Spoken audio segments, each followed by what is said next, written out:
Present morning to all of you. आज हम लोग अपने नेक्स्ट चैप्टर को स्टार्ट करेंगे, that is the human reproduction, one of the very important and interesting chapter. भाई reproduction के बारे में हम लोगों ने बात किया और हमने समझा asexual reproduction, sexual reproduction. Last chapter में हम लोगों ने बात की sexual reproduction in flowering plants. तो अब हम लोग अपने नेक्स्ट टॉपिक की ओर बढ़ते हैं। नो डाउट ये ज्यादा इंटरेस्टिंग होना चाहिए आपके लिए भी। That is the reason you are going to know about your self, अपने बारे में जानना है। हमारे चैप्टर का सिलेबस है, हमारा कोर्स है, इसके साथ ही साथ ये इंफॉर्मेशन अपनी बॉडी के बारे में है और ये जानना इंटरेस्टेड होगा what are the structures, what are their functions, अलग अलग कौन कौन से पार्ट्स हैं, क्या क्या प्रॉपर्टीज हैं इस ह्यूमन रिप्रोडक्शन में। तो human being that is an animal and that mammal highest evolve category में आता है, ये सारी बातें हमको मालूम है। तो इस सीक्वेंस से हम आगे बढ़ते हैं, एक एक पॉइंट्स को देखेंगे और समझेंगे। एक बात और मैं बताना चाहूंगा कि ये पॉइंट्स को लिख देना मुझे लगता है कि ये ज्यादा कंफर्टेबल होता है, टाइम कंज्यूमशन कम होता है। जो लिखते समय वक्त लगेगा उसकी बचत हो जाती है कुछ। Okay, the process of reproduction that is a biological process. इसको बार बार रिपीट करते रहे। Biological process by which a living organism can produce their young ones which are similar to them। उसके जैसा एक लिविंग ऑर्गेनिज्म अपने जैसे नए ऑर्गेनिजम्स को प्रोड्यूस कर सकता है, वही कैपेबिलिटी कही जाती है रिप्रोडक्शन की। तो रिप्रोडक्शन के डिफरेंट पैटर्न्स हम लोगों ने पढ़ा था। यहां ह्यूमन रिप्रोडक्शन के केस में human being that is capable to perform the process of sexual reproduction, sexual reproduction होगा। It's okay. तो इस सेक्सुअल रिप्रोडक्शन के बारे में हम लोगों ने जाना है कि the entire process of sexual reproduction can be divided into 3 segments. First, that's the pre fertilization events. ये pre fertilization events, what happens before the process of the fertilization। तो second one, that is the process of the fertilization, and third, that is the post fertilization events। इन सारे events को हम लोग एक एक कर समझेंगे। इसके पहले हमको ये जानना है जरूरी कि हायर एनिमल्स में यंग वंस के प्रोडक्शन की प्रॉपर्टी के अकॉर्डिंग उनको 2 मेजर कैटेगरी में डिवाइड कर देते हैं। All the higher animals are broadly divided into 2 major categories, that is the viviparous and oviparous. Viviparous are those animals which are capable to produce their young ones which are similar to themselves। अपने जैसे ही new young ones को produce करेंगे, new baby को produce करेंगे, those known as the viviparous. लेकिन second category एक और नाम इसमें है जो कॉमन है, that is the oviparous type of the animals. Mostly birds और रेप्टाइल्स इस ग्रुप में आते हैं। तो इस ग्रुप के animals are the egg layers, those are known as the oviparous. It's okay. Viviparous, they produce their young ones, their babies, but in case of the oviparous, they are the egg layers animals। तो ये बात हमारी जो होगी ये collectively दोनों के लिए है, but mainly that is regarding the viviparous की बात हम करेंगे। तो प्रोसेस ऑफ फर्टिलाइजेशन में pre fertilization event that is the gamete formation. तो gamete are the sex cells. Gametes are the sex cells produced by the respective gonads. अब gonads एक term और आता है. Gonads are those specialized organs, structures which are capable to produce the gametes. Gametes कहां से produce हुए? तो gonads से प्रोड्यूस हुए. And one thing more is there. Gonads are also known as the primary sex organs. ये primary sex organs हैं. Primary sex organs मतलब वो organs which are present in the organism by birth.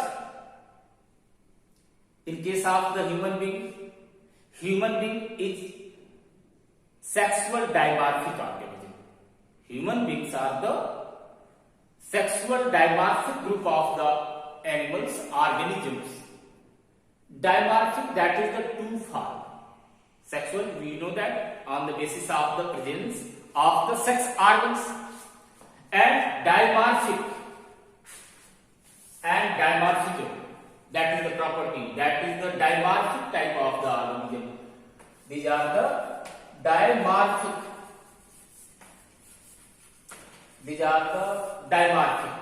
Sexual dimorphism and sexually dimorphic.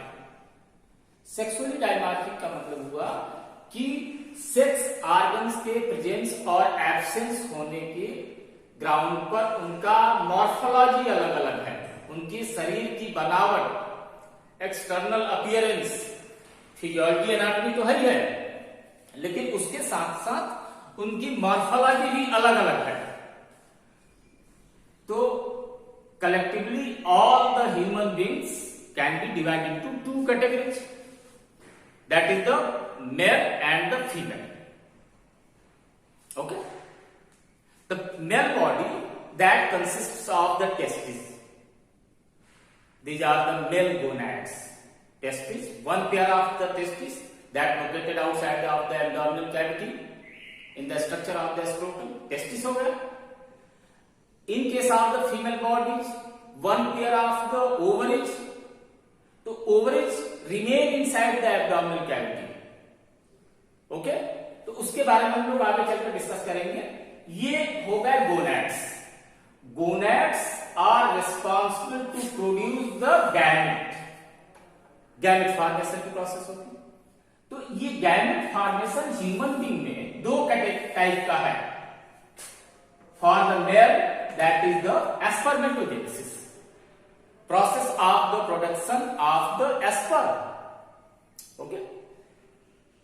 For the female that process is known as the oogenesis, ovum का या egg का production.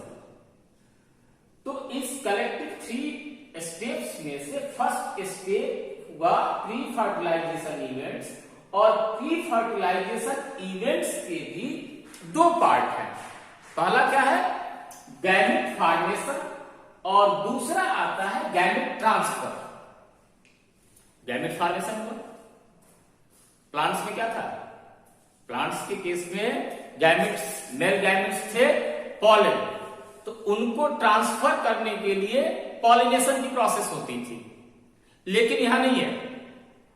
यहां human being के case में almost सारे higher animals में process of the transfer of gametes, that is called the process of insemination. Okay. That's the process of insemination. Insemination is the process of the deposition of male gametes into the female body. Okay? Female body में deposit करने की बात है. तो इसके लिए यहां एक स्पेशलाइजेशन क्या होता है? ह्यूमन मेल बॉडी में they have the specific organ. A specific organ, that is the penis, which is responsible to deposit that semen sperm into the female genitalia. तो यहां insemination जो टर्म आया, that is related from the semen. That semen male body से discharge होगा, और discharge होने के बाद फीमेल बॉडी में डिपॉजिट होगा। ठीक है, अब यहां एक चीज और है, फर्टिलाइजेशन दो तरह के होंगे। एक तो होता है एक्सटर्नल फर्टिलाइजेशन और दूसरा है इंटरनल फर्टिलाइजेशन। तो ये प्रोसेस ऑफ इंसेमिनेशन जो है ये कॉमनली हम यूज करेंगे किसके लिए? इंटरनल फर्टिलाइजेशन के लिए। एक्सटर्नल फर्टिलाइजेशन में क्या होगा? In case of the external fertilization दोनों ऑर्गेनिज्म मेल और फीमेल दोनों के दोनों अपने गैमेट्स को कहीं बाहर, most of the cases in the water, पानी में डिस्चार्ज कर देते हैं। जैसे फिशेस के केस में, एम्फीबियंस के केस में मेल गैमेट्स और फीमेल गैमेट्स दोनों बॉडी के बाहर डिस्चार्ज हो गए और वहां पर जाकर फर्टिलाइजेशन की प्रोसेस होगी, वो कहा जाता है एक्सटर्नल फर्टिलाइजेशन। लेकिन in case of internal fertilization, process of fertilization कहां होगा? Inside the female body. तो इंटरनल फर्टिलाइजेशन में इंसेमिनेशन इज रिक्वायर्ड। वहां भी एक्सटर्नल फर्टिलाइजेशन में भी सीमेन का डिस्चार्ज हो रहा है, लेकिन उसको इंसेमिनेशन नहीं करेंगे। That is the simple discharge of the male gametes for the fertilization. Fertilization के लिए डिस्चार्ज हो गए, लेकिन जब डिपॉजिट करने की बात आई कहां? तो फीमेल जेनेटेरिया में, तो वो इंसेमिनेशन हो गया। Then the next step of the fertilization, we are familiar about that, that is the simply the process of the fusion of the male and female gametes to form the structure of zygote. क्या बना? Zygote बन गया। Zygote से तो सब familiar होंगे, 12th में आते आते जाइगोट बहुत फैमिलियर हो गया है। मुझे नहीं लगता कि आपको बताना पड़ेगा जाइगोट के बारे में, लेकिन कुछ तो जानिए और कि zygote that is a diploid cell. दोनों गैमेट्स जो थे वो हैप्लॉयड गैमेट्स थे। स्पर्म भी हैप्लॉयड गैमेट था, ओवम भी हैप्लॉयड गैमेट। जब ये दोनों फ्यूज हुए तो बन गया क्या? Zygote that is a diploid cell. ये डिप्लॉयड सेल का स्ट्रक्चर भी दूसरे बॉडी सेल्स की तरह ही है, बट ये स्पेशलाइज्ड है। स्पेशलाइज्ड किस रेफरेंस में है?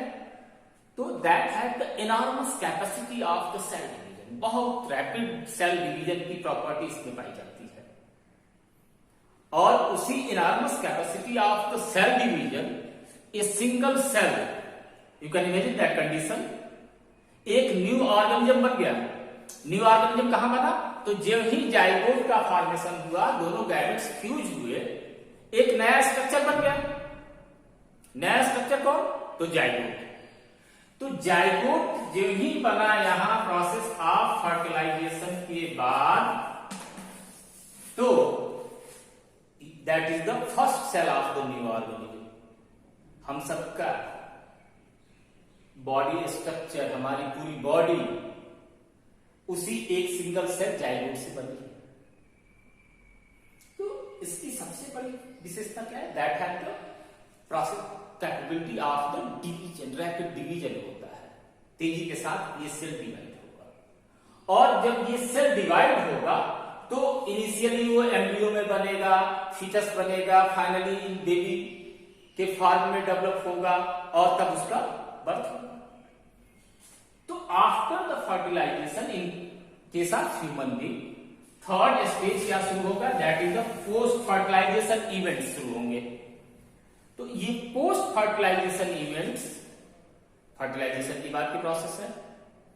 तो इस पूरे पोस्ट फर्टिलाइजेशन इवेंट्स को भी हम 3 पार्ट में डिवाइड किए। एक्चुअली ये तो टर्मिनेशन है, पार्टिब्यूशन, लेकिन implantation and gestation. Implantation that is the process of the fixation of the fertilized ovum into the uterus of that female. उस फीमेल बॉडी के यूटेरस में इम्प्लांटेशन होगा। यहां थोड़ा सा और जान लें, आगे हम चल के डिटेल में बात करेंगे। फर्टिलाइजेशन कहां होगा? फर्टिलाइजेशन की जो प्रोसेस होगी वो होगी फैलोपियन ट्यूब में। फैलोपियन ट्यूब के एल्क्युलर रीजन में होगा और जाइगोट बन गया वहां, तो जाइगोट स्टार्ट टू डिवाइड। अब वहीं से डिवीजन की प्रोसेस शुरू होगी और डिवीजन होने के बाद approximate within a week, approximately within a week, एक हफ्ते के आसपास के अंदर ही वो जाइगोट ब्लास्टोस फॉर्म में डिवाइड होगा और डिवाइड होने के बाद वो ट्रांसफर कहां हो गया? फैलोपियन ट्यूब से तो यूटेरस में आ गया। यूटेरस के endometrial inner lining, that is the inverted pear shaped structure of the uterus, तो उस यूटेरस के इनर लाइनिंग में जो कि कौन क्या है? इंडोमेट्रियम। इंडोमेट्रियम में वो इम्प्लांट कर जाएगा, फिक्स हो जाएगा। That is the process of the implantation. अब इस इम्प्लांटेशन के बाद एक लंबी प्रोसेसिंग शुरू होती है, that is called the gestation और that is the gestation period. सामान्य भाषा में हिंदी में हम कहते हैं गर्भावस्था।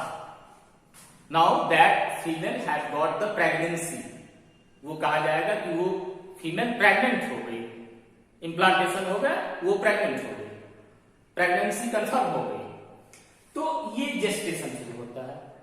जेस्टेशन और जेस्टेशन पीरियड अब डिफरेंट कैटेगरी की एनिमल्स में डिफरेंट ड्यूरेशन है। जिस तरह के वो एनिमल्स हैं उसके हिसाब से वो जेस्टेशन पीरियड कम ज्यादा है। हम देख लेंगे यहाँ चार्ट में कुछ एनिमल्स के जेस्टेशन पीरियड मेंशन किए गए हैं। तो हम जैसा देख पा रहे हैं कि ओपैसन एक ऐसा एनिमल है, छोटा एनिमल है हमारे लिविंग वर्ल्ड का, तो ये इसमें जेस्टेशन पीरियड मात्र 13 डेज का है, only for the 13 days. After that production of the new baby takes place. In the rat 22 days, dog 65 days, cow 270 days. In human being that is the 280 days. Where बड़ी है infant से, लेकिन इसका gestation period कम है, approximate 480 days. लेकिन elephant में ये gestation period सबसे ज्यादा है, लंबा 640 डेज, इससे भी ज्यादा है।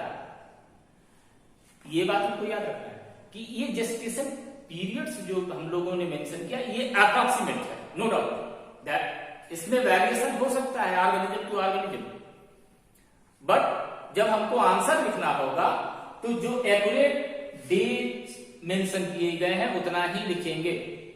जैसे कि ह्यूमन बीइंग के केस में हमको हमेशा 280 डेज ही मेंशन करना है।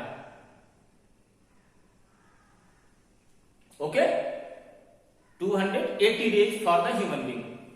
इसी तरह मेंस्ट्रुअल साइकिल की ड्यूरेशन पूछी जाती है तो वो कितनी होती है? 28 डेज। तो ये नंबर्स हमको, जो नंबर्स हमारी एनसीईआरटी बुक्स में दिए गए हैं उन्हीं को मेंशन करेंगे। एक बात इसमें और इंक्लूड करना चाहूंगा कि NCERT books are the Bible of CBSE exams. जितने भी सीबीएसई एग्जाम्स हैं, प्लस 2 का एग्जाम है, इसके बाद नीट के एग्जाम्स हैं, इन सारे एग्जाम्स के लिए एनसीईआरटी की बुक बाइबल है, गीता है, कुरान है।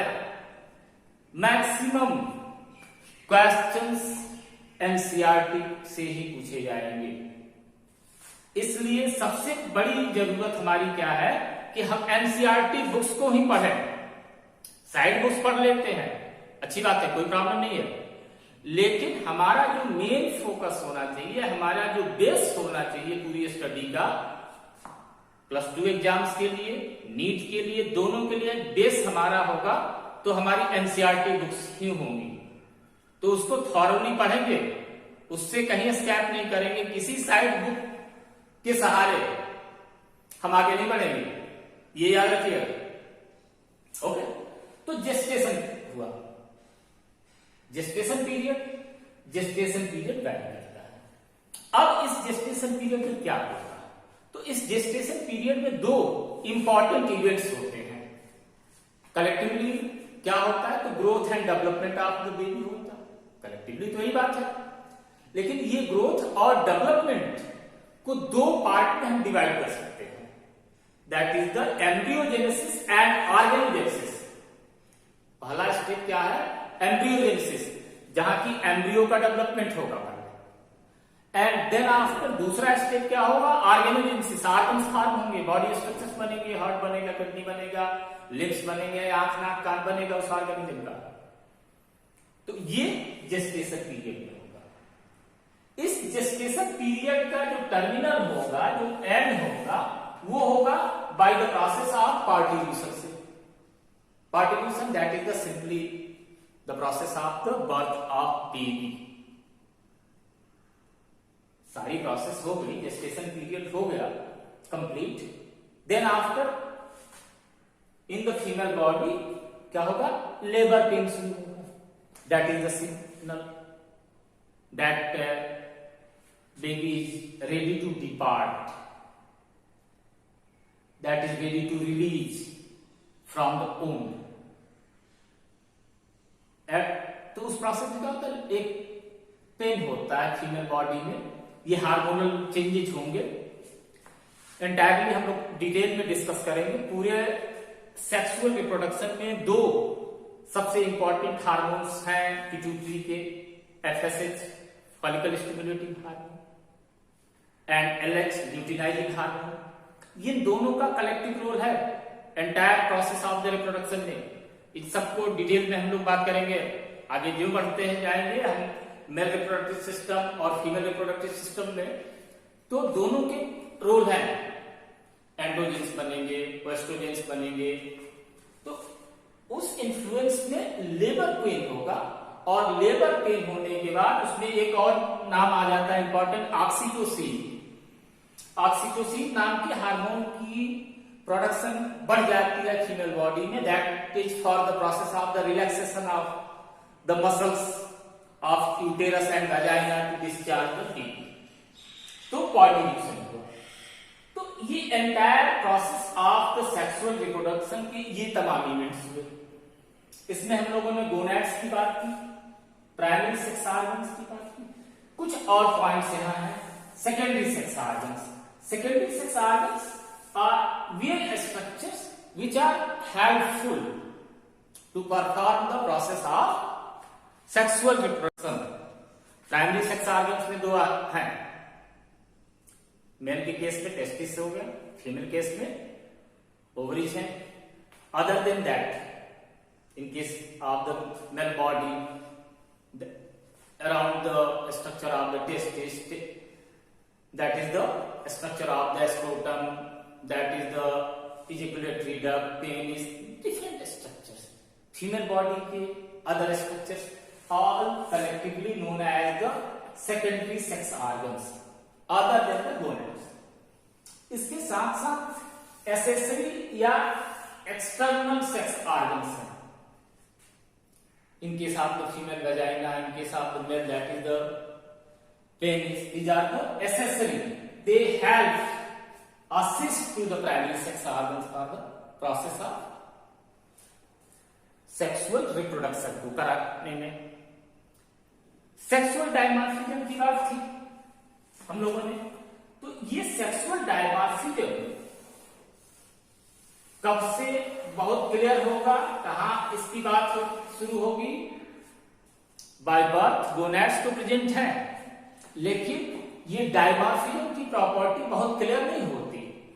इसकी प्रॉपर्टी एक्सपोज होगी, वेल एक्सपोज हो जाएगी after the process of the puberty in case of the human.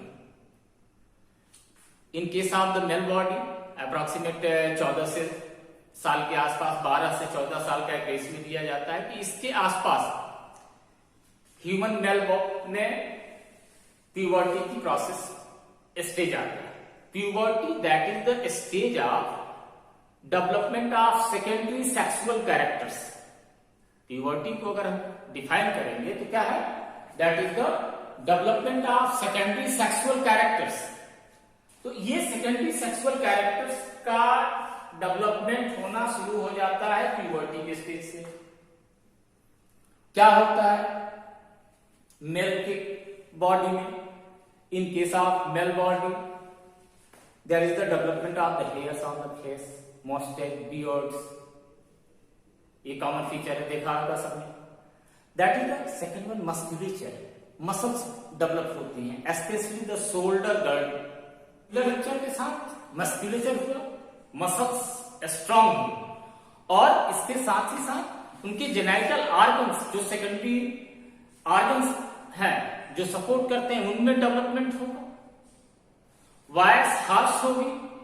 ये कुछ कैरेक्टरिस्टिक्स मिल। इसके साथ फीमेल में कुछ ज्यादा ही स्पेसिफिक प्रॉपर्टीज हमको मिलती हैं, और वो स्पेसिफिक प्रॉपर्टी क्या होती है, that is the onset of the menstrual cycle. Female body में एक साइक्लिक इवेंट होता है, that's called the menstrual cycle. तो उस मेंस्ट्रुअल साइकिल में ही ओवम का प्रोडक्शन होगा। तो जब इसकी शुरुआत होगी, that's known as the process of the menarche. Menarche that is the beginning of the menstrual cycle in the female body. तो उस साइकिल में ही ओवम प्रोड्यूस होंगे। In each cycle there will be the production of the one ovum, एक cycle में। और ये cycle कितने दिन की है, तो ये है 28 डेज की। इसके साथ फीमेल की लाइफ में उसका टर्मिनेशन भी होगा। किसका, तो ये रिप्रोडक्टिव साइकिल का, that is called the menopause. जबकि वो सारे प्रोसेस, ओवम का फॉर्मेशन, उसका डिस्चार्ज होना, मेंस्ट्रुअल साइकिल, ये बंद हो जाएगा। तो ये time from the menopause, termination हो गया, और मेनार्की शुरू हुई थी लाइफ। तो अप्रोक्सीमेट 11 to 13 ईयर्स पर प्रोसेस ऑफ मेनार्की शुरू होती है, और ये कंटिन्यू कब तक रहेगी, till the time of the menopause. That is known as the reproductive age of the female. ये रिप्रोडक्टिव एज होता है। मेनोपॉज होगा अप्रोक्सीमेट 50 की एज में। तो नियर अबाउट टाइम ड्यूरेशन कितना होगा, अप्रोक्सीमेट 35 to 38, 48 ईयर्स एक साइक्लिक इवेंट्स होते रहेंगे फीमेल बॉडी। उसके बाद फीमेल में जब मेनोपॉज हो गया, उसके बाद उसमें ओवम का प्रोडक्शन नहीं होगा, मेंस्ट्रुअल साइकिल नहीं होगी, तो ये टर्मिनेशन होता है। ऐसा कुछ मेल के केस में रिपोर्ट नहीं होगा। अच्छे, इस प्यूबर्टी के प्रोसेस में फीमेल बॉडी में भी बहुत सारे चेंजेस आते हैं। एक तो सबसे बड़ा चेंज हुआ कि beginning of the menstrual cycle. इस मेंस्ट्रुअल साइकिल की बिगिन होने के साथ साथ development of the breast, voice shrill हो जाएगी, पेल्विक गर्डल डेवलप होगा, वो region, deposition of the fat on the hip and thigh region, ये कुछ चेंजेस फीमेल बॉडी में होते हैं। तो इन दोनों की बात हम लोग इंट्रोड्यूस हो चुके कि क्या होंगे चेंजेस मेल बॉडी में, क्या होंगे फीमेल बॉडी में। फिर हम इसको कंटिन्यू करेंगे कि what are the male reproductive structures and female reproductive structure की बात अब करते हैं। ओके।